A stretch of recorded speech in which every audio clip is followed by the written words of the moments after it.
थोड़े दिन में माता पार्वती जी को क्रोध आ जाता है, इतना तेज क्रोध आता है माता पार्वती, जो सामान हाथ में आया वो फेंक देती। इतना क्रोध मां का।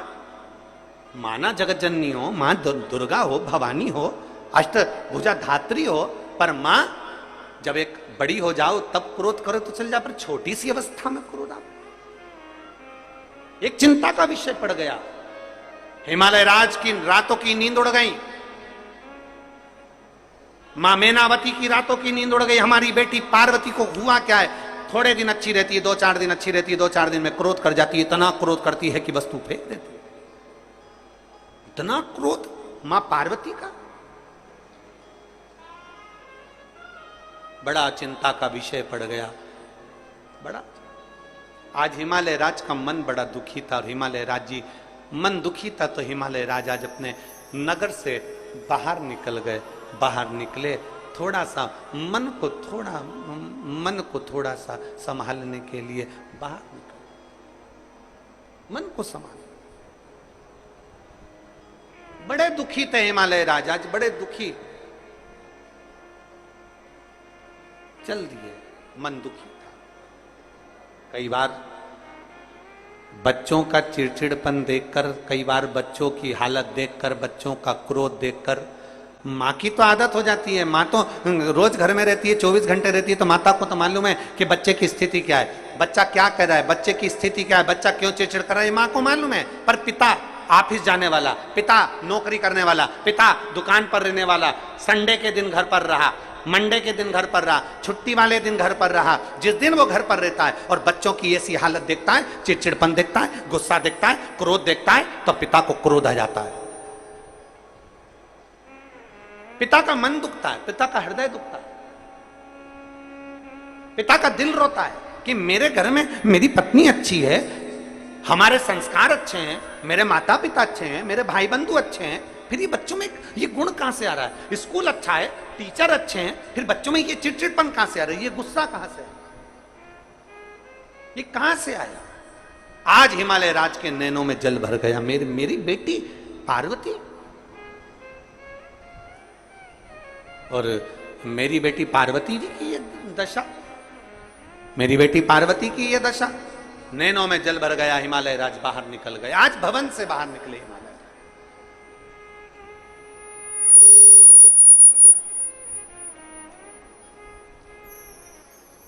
और हिमालय राज भवन से बाहर निकले, कुछ दूर चले ही थे, थोड़ी दूर हिमालय राज चले ही थे, इतनी देर में हिमालय राज को आज भगवान शंकर के परम भक्त, भगवान शिव के प्रिय भक्त श्री तुमरुका जी का दर्शन हुआ।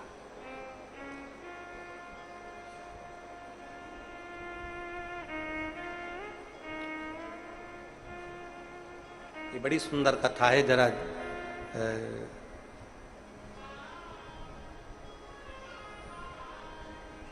सावन के महीने की ये बड़ी प्रिय कथा है, आप इसका स्मरण जरूर करिएगा। बहुत बहुत साधुता इस कथा को जनमानस तक इसका स्मरण जरूर होना चाहिए। हिमालय राज, सामने से तुमरुका जी आ रहे हैं, घोड़े का मुख लगा है, हाथ में वीणा रखी है, एक हाथ में करताल है। नारद जी का जैसा स्वरूप होता है वैसे ही तुमरुका जी का स्वरूप है। घोड़े का मुख लगा है, हाथ में वीणा है, एक हाथ में करताल है, और तुमरुका जी भगवान का नाम लेते लेते चले आ चले।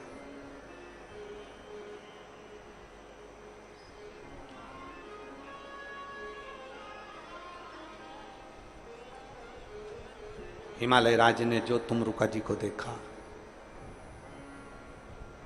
तुमरुका जी को देखते ही हिमालय राज ने तुरंत उसी समय, उसी पल, उसी घड़ी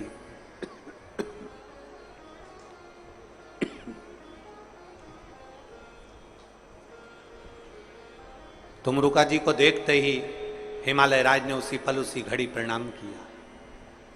तुमरुका जी ने हिमालय राज के चेहरे की दशा देखी और दशा देखकर पूछा, हिमालय राज आज आपका चेहरा मुरझाया हुआ है।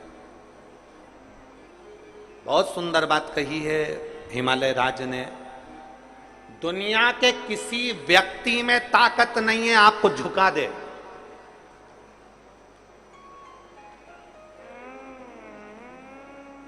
दुनिया में कोई ऐसा पैदा नहीं हुआ जो आपको तोड़ दे।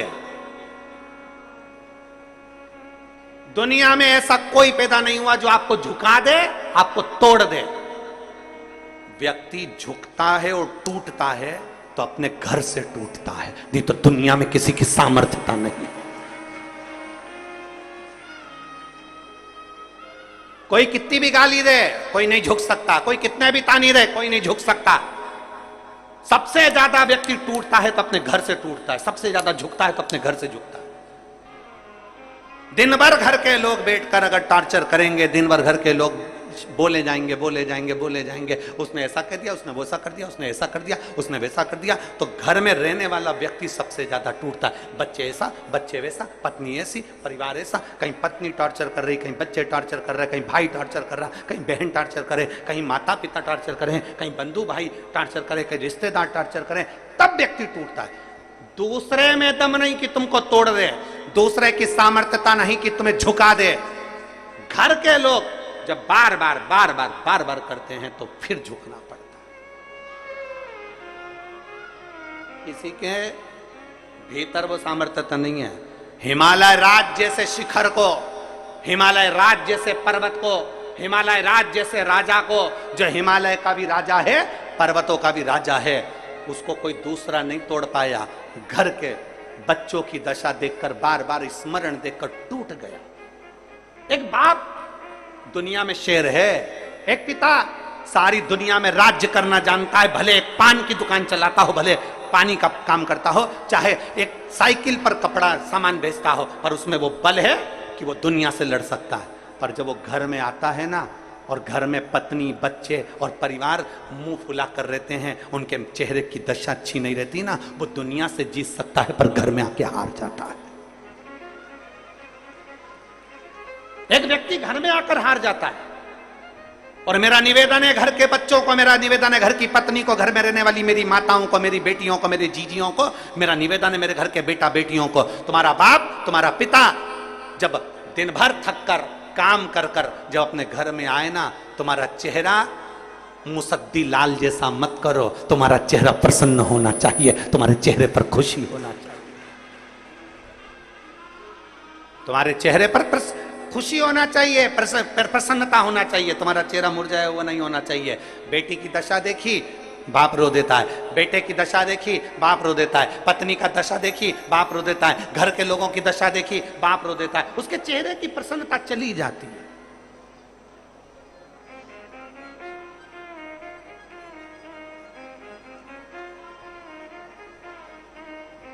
चाहे वो घर का पिता हो, चाहे घर की स्त्री हो। घर की नारी भी एक ऐसी है, सबसे भिड़ लेगी, सबसे लड़ लेगी, सबसे झगड़ लेगी, अच्छे अच्छे को जवाब देकर आ जाएगी, और वक्त पड़ गया तो दो चार धर के भी आ जाएगी, वक्त पड़ गया तो दो चार धर के भी आ जाएगी घर की स्त्री। पर घर में पति पत्नी को सम्मान ना करे तो एक दिन औलाद भी अपनी मां का सम्मान नहीं करते, फिर एक दिन औलाद भी सम्मान नहीं।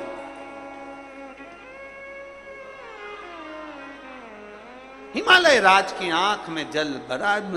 पूछा, तुम रुका जी ने पूछा, आज आपके चेहरे की दशा क्या है?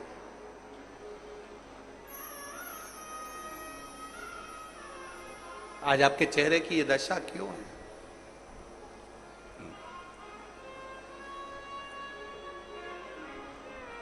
हिमालय राज कहते हैं मेरी बेटी को नहीं समझ में आता कि थोड़े दिन अच्छी रहती है, थोड़े दिन में क्रोध कर जाती है, गुस्सा कर जाती है, बहुत चिड़चिड़ करती है, करूं क्या? तुम रुका जी ने कहा, देवऋषि नारद ने अपनी आपकी बेटी की पत्रिका बनाई, भाग्य बनाया, बताया, क्या बताया? कि बेटी अच्छी है, भाग्य अच्छा है, सब कुछ अच्छा है। फिर ये बेटी को तकलीफ क्या है? तुम रुका जी ने कहा, पूर्व समय का कोई ग्रह ऐसा होता है, पूर्व समय का कर्म ऐसा होता है जिसकी याद बनी रहती है, तो हर थोड़े दिन में वो याद आती है, तो व्यक्ति चिड़चिड़ा हो जाता है। तुम्हारी बेटी के साथ भी यही क्रम है। पार्वती अभी 5 वर्ष 6 वर्ष की है और अगर इतना क्रोध कर रही है, इतना चिड़चिड़ कर रही है, तो जरूर पूर्व समय का अनुमान होगा। तुमरुका जी ने कहा मैं आपकी बेटी के दर्शन करना चाहता हूं। बेटी के दर्शन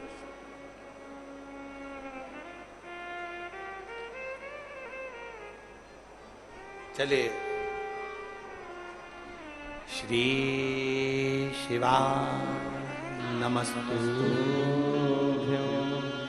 श्री शिवाय नमस्तुभ्यं, श्री शिवाय नमस्तुभ्यं, श्री शिवाय नमस्तुभ्यं, श्री शिवाय नमस्तुभ्यं। जैसे देवऋषि नारद श्रीमन नारायण श्रीमन नारायण श्रीमन नारायण करते हैं, वैसे ही शंकर जी के भक्त तुमरुका जी, उनके मुख से भगवान शंकर का नाम निकलता है, नमः शिवाय, ओम नमः शिवाय, श्री शिवाय नमस्तुभ्यं। उनके मुख से शिव नाम निकलता है।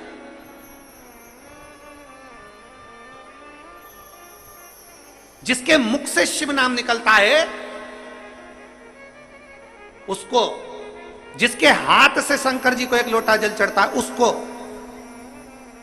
जब भी तकलीफ आती है तो दुख की घड़ी क्षण उस व्यक्ति को पहले महसूस होने लगता है। घर में कई जीजियां ऐसी हैं, कई माताएं ऐसी हैं, कई जीजा ऐसे हैं, कई बुजुर्ग माताएं ऐसी हैं जो भगवान शंकर को जल चढ़ाने वाली होती है ना, तो कई बार अपने बच्चे को राय दे देती है, ऐसा मत कर बेटा, बाद में नुकसान हो जाएगा, बेटा ऐसा मत करना, ऐसा होने वाला है, मुझे ऐसा लग रहा है कि तेरे साथ कुछ होने वाला है। मतलब उसको पूर्व भान हो गया। शंकर की आराधना करने वाला, शिव को जल चढ़ाने वाला, शंकर की स्तुति करने वाला, श्री शिवाय नमस्तुभ्यं बोलने वाले को पूर्व का भान हो ही जाता। तुमरुका जी को लेकर गए हिमालय राज। जो तुमरुका जी ने माता पार्वती जी का दर्शन करा, प्रणाम करा मां को प्रणाम करा। हिमालय राज ने पूछा तुम एक छोटी सी कन्या को प्रणाम कर रहे हो?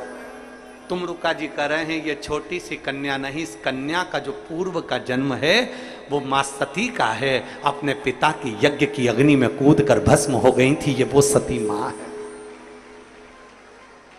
ये वो सती मां है जो अपने पिता के यज्ञ अग्नि में कूद कर भस्म हो गई थी, दक्ष प्रजापति के यहां यज्ञ में कूद कर भस्म हो गई थी। ये वो सती हैं। और आप कहते हो कि मेरी बेटी क्रोध करती है, चिड़चिड़ करती है। ये माता पार्वती जो क्रोध कर रही हैं, ये पूर्व जो पिता के घर में गई थी, पिता ने अपमान करा था, बहनों ने अपमान करा था, भाइयों ने अपमान करा था, परिवार वालों ने अपमान करा था, वो अपमान सती के दिल में भर गया था। वो अपमान आज तक सती के दिल में है और ये अगला जन्म ले ली, वो अपमान आज तक भूल नहीं पाई है, इसलिए चिड़चिड़ कर जाती है, क्रोध कर जाती है। वो अपमान आज तक नहीं भूली है।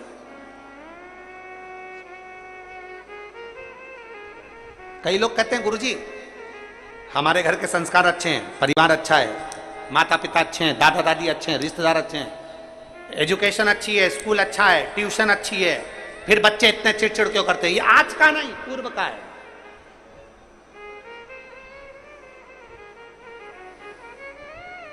पूर्व का।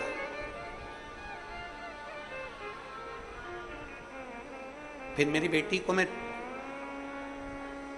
जो सती थी, पूर्व का अपमान उसके दिल में जो भरा हुआ है, वो अपमान समाप्त कैसे होगा? तुमरुका जी ने कहा अगर पार्वती शिव की आराधना करे। हिमालय राज बोले ये तो देवऋषि नारद ने मेरी बेटी को वैसे ही शंकर की आराधना बताई है। मेरी बेटी को तो शंकर भगवान की आराधना, देवऋषि नारद जब बेटी गोदी में थी उस समय कहकर चले गए थे कि शिव की आराधना करे पार्वती, और मेरी बेटी शिव की आराधना करती है।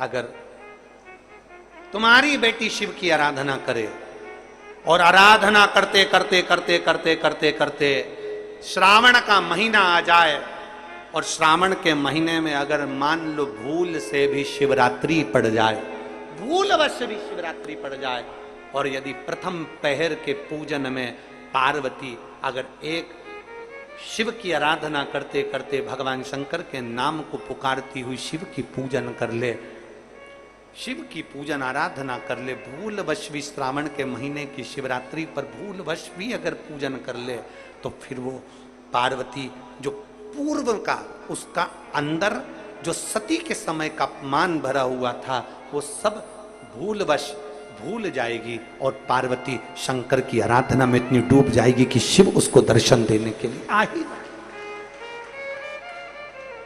हमसे कई लोग पूछते हैं महाराज जी आप ये पूजन कराते हो ऑनलाइन, इसमें 21 गेहूं के दाने बता देते हो, कहीं काली मिर्ची बता देते हो, कहीं काली तिल बता देते हो, लाल फूल बता देते हो, ये आप भगवान शंकर की पूजन में ये सब सामग्री बता देते हो, धतूरा बता देते हो, बेलपत्र की इतने नग चढ़ाना है, ये काम करना है। एक एक चीज, एक एक शब्द पुराणों में से कहीं ना कहीं से उस कथा में से लिए गए हैं, उस कथा के अनुसार आपको वर्णित किया जाए। एक धतूरा, उस धतूरे को भी आपको कहा शिवरात्रि के दिन, फिर निवेदन करूंगा जिस जिस घर में बच्चे चिड़चिड़ कर रहे हो, बहुएं चिड़चिड़ कर रही हो, परिवार में कहीं क्लेश बना हुआ है, जब आप 2 अगस्त को शाम को 7 बजे शंकर भगवान का शिवलिंग बनाकर ऑनलाइन बैठो पूजन करने के लिए, आपके नगर के कोई पंडित, कोई ब्राह्मण, कोई गुरुजन आपके साथ बैठे हों, वो पूजन करा रहे हों, और अगर कोई ना मिले तो आप स्वयं टीवी के माध्यम से, मोबाइल के माध्यम से जब ऑनलाइन पूजन कर रहे होगे, उस जगह पर आपकी पूजन की सामग्री में लिखा है एक, जम के बोलो, धतूरा, एक धतूरा लिखा है। इस धतूरे के पीछे के भाग में, क्योंकि ये जो सोमवार से सोमवार तक का सावन आया है ये 72 वर्ष के बाद आया, आपको कल कथा में कहा था।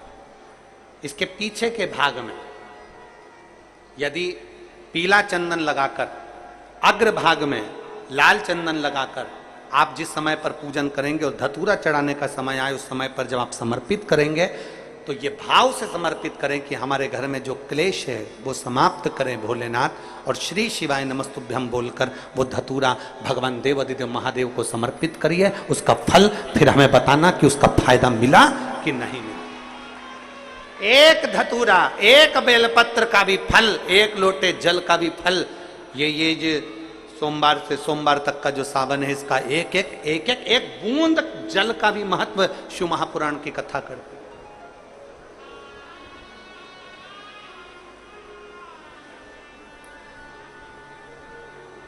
किसी ने कल के पत्र में था कि गुरुजी